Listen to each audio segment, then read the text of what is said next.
What's on, ladies and gentlemen? My name's Ross, I like games, and today we need to look at some more Godzilla spoilers from the upcoming expansion of the Chrono Clash game. And if you haven't figured it out by now, I like Chrono Clash, and I am very excited about the Godzilla expansion. And I'm really excited today because we've got new symbols to talk about. Like Mothra, for instance. What's that symbol? You see, the game Chrono Clash is language free, which is to say it is all done by symbols, there are no words. Which means when new symbols are introduced, we get a little bit excited. So let's start off with Mothra, the Phoenix of the Sea. Now as a 7-cost 4-strength battler, this is bad. Remember, the average in the Naruto set was 4.4 cost, 4.1 strength. That is to say, we expect strength to be a little lower than cost, but not like this.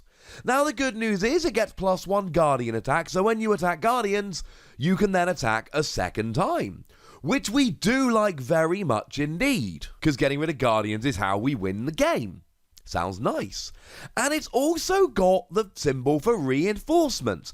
That is to say, when it is destroyed in battle, you can summon an equal cost or lower battler from your hand. So okay, costing 7 is bad when you're initially summoning it, but you get the +1 Guardian attack, and then when it goes down, we like that it's a 7 cost, because we go, hang on a second, that means I can now summon from my hand a battler with 7 cost or less, which means you can summon a really expensive battler essentially for free.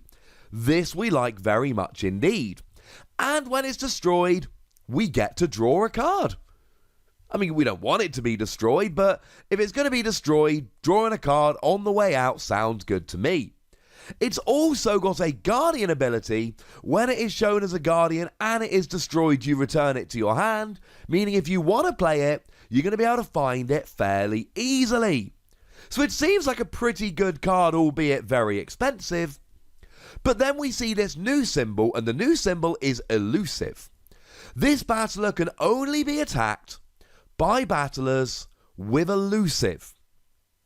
Oh, that makes a lot of difference. You see, it's a very expensive battler.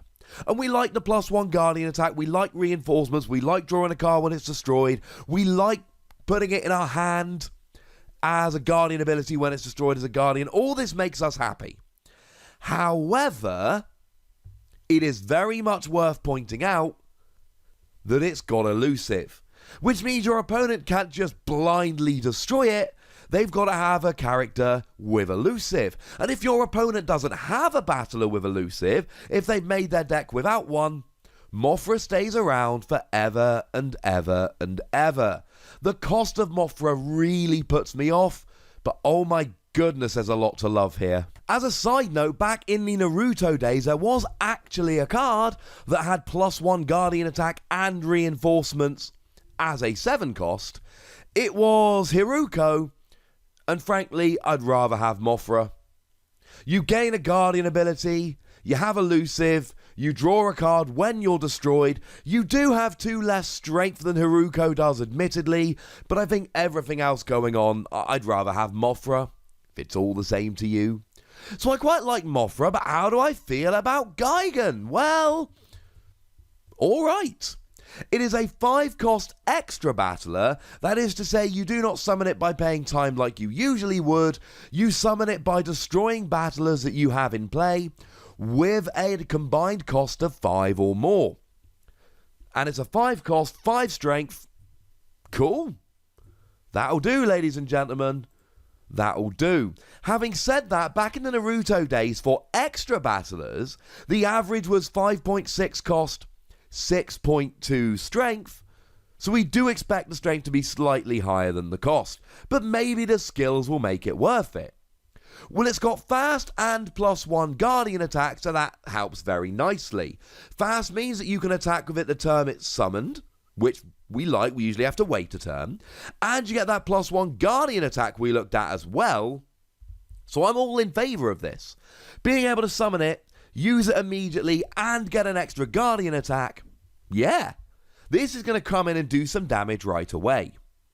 But I love the summoning ability here. The summoning ability is amazing.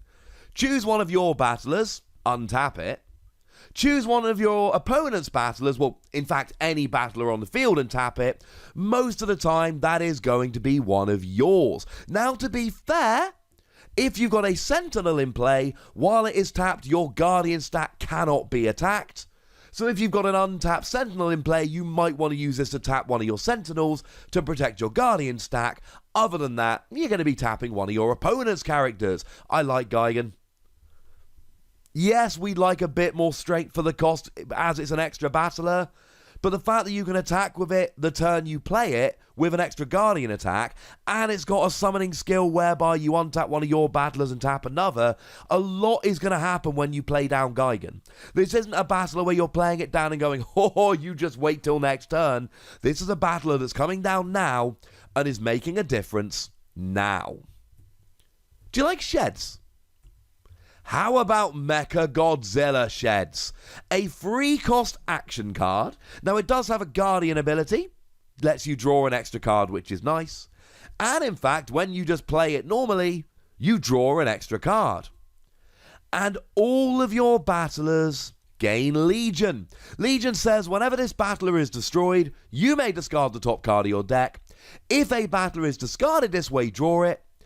If a battler has more than one of these icons, do this for each Legion icon it has. Well, unfortunately, we've only got one Legion icon here, though shout out to Gamgoro from the Naruto expansion, who has 3 Legion. As it stands, that's the record. We shall see, I suppose, how long that record actually lasts. So I'm kind of alright with this. This is nice. Now, free cost action, it's quite a lot. But you gain an extra card and give all of your battlers Legion. I'm alright with this. If you've got enough battlers down, so you say you've got 3 or 4 battlers down, then that means essentially 3 or 4 extra battlers. Generally speaking, if you make your decks like you are suggested to, or if you're playing them out the box, we see a lot more battlers than action cards. So most of the time with Legion, you are going to hit a battler. This is just going to get you a whole bunch of extra battlers. It's going to allow you to draw them. Not play them, but at least you're going to be able to draw them. It's expensive, but it helps you fill your hand back up. So, I'll leave that one up to you. And finally, Burning Godzilla. I love Burning Godzilla. This is clearly one of the marquee cards from the set. I mean, look how beautiful it is. Now, Burning Godzilla is a 7-cost extra battler, which looks expensive, except it's 9 strength. 9 strength is gigantic, but then again, this is Burning Godzilla. And it's got fast and +1 Guardian attacks, like we looked at with Gigan. You can be using it right away, and you can be getting a little bit of extra bonus by using it. We love that. Playing it immediately and then getting the extra Guardian attack, brilliant. And when you summon it, you get to choose a battler with 4 strength or less and just immediately destroy it. So the second it comes out, it can attack, it gets an extra Guardian attack, and it destroys a battler on the field with 4 strength or less. And it's sitting there as a 9 strength battler. And remember that with an extra battler, you are destroying your own battlers to summon it rather than paying time. So as much as you do have to clear your board a bit, you do gain the advantage here of not having to give up your time to do this. I do like that very much. But it's got that extra new one there, the new symbol. And that new symbol is Sneak Attack. And what Sneak Attack says is that instead of paying the cost in the top left, you may summon this battler for its Sneak Attack cost instead, and you attack with it immediately, even if it's no longer your turn, and destroy it after the attack. Now, one of the things that's very interesting, and this is confirmed in the rulebook, even though Burning Godzilla is generally summoned for 7 in terms of destroying characters with 7 strength or less, when you're using Sneak Attack, you're paying 5 time to summon it. So you can actually summon an extra battler paying time rather than paying battlers. Now, when I say even if it's not your attack, let's say you've got 2 time left. You Sneak Attack Burning Godzilla, you pay 5 time. That Chrono Clash gauge has now gone over to your opponent's turn. That's alright. you still get to attack with Burning Godzilla. And you still get the +1 Guardian attack. Technically you still get fast as well, but sneak attack also lets you attack immediately, so fast becomes irrelevant. It comes in for one attack, and then you destroy it. But it comes in as essentially a 1-turn, 5 cost, 9 strength battler. Yes, you do also get the summon skill.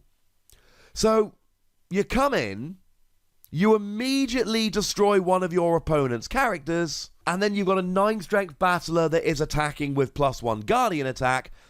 This is great. I love Burning Godzilla. Might be my favourite card I've seen from the Godzilla set so far.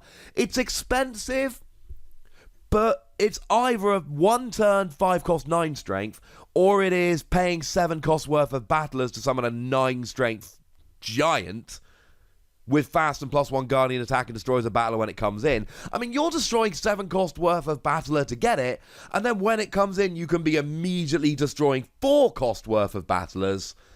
Yeah. I love it, ladies and gentlemen. I absolutely love it.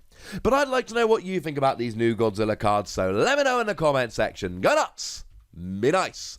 And then make sure you like this video, subscribe to this channel, follow me on Twitter at the Wossy, where we talk about games like Chrono Clash and anything else that takes our fancy. And do consider checking out patreon.com/PTCGradio if you want to support the channel, get some bonus podcasts, all of that good stuff. But by far the most important thing as always, look after yourselves till next time. Thank you very much for watching. My name's Ross, and you've been watching Wossy Plays.